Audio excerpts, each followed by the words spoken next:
Sri Lanka's government is finally putting real numbers to its economic crisis. It says it needs $5 billion this year just to cover payments for fuel and other items bought through credit lines. It wants another billion to bolster its foreign reserves. And it's seeking $3 billion from the International Monetary Fund for long-term financing. Sri Lanka's coffers are almost empty. The country last month defaulted on its international borrowings. Protests capping a tumultuous period that saw widespread deadly protests and forced the resignation of the Prime Minister, Mahinda Rajapaksa, and his entire cabinet a month earlier.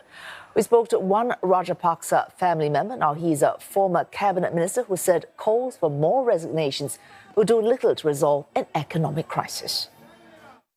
So the cabinet being dissolved or resigning, then a month later, the Prime Minister resigning, did not or will not address the economic issue of the country, because you cannot give a political solution for economic crisis. So we need economic stability.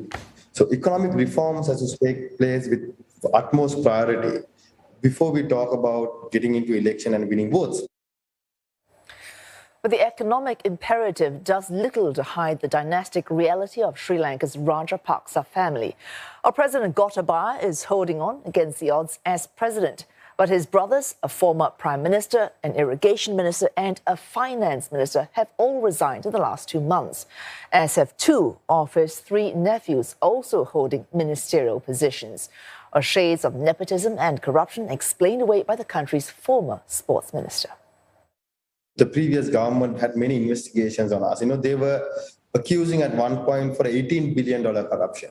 And they, in fact, went abroad looking for accounts. And they were talking about golden horses, having a massive resort in Dubai. But end of the day, themselves, by investigation, proved that those allegations are false. And if you look at last 2 to 3 months, they have been accusing me for having digital currency worth of billions of dollars. If that is the story, if that is true, then I should be the richest man in the world. This week, Sri Lanka raised taxes in a bid to trim imports. Traders simply cannot find the dollars to pay for goods because commercial banks have run out of foreign exchange. The government says it's aiming to attract $1 billion in foreign direct investment this year. But repairing Sri Lanka's economy is proving to be as daunting as repairing the country's political transparency. But for the recently resigned cabinet minister, he says they need to go beyond politics and the economy and fix the very fabric of society.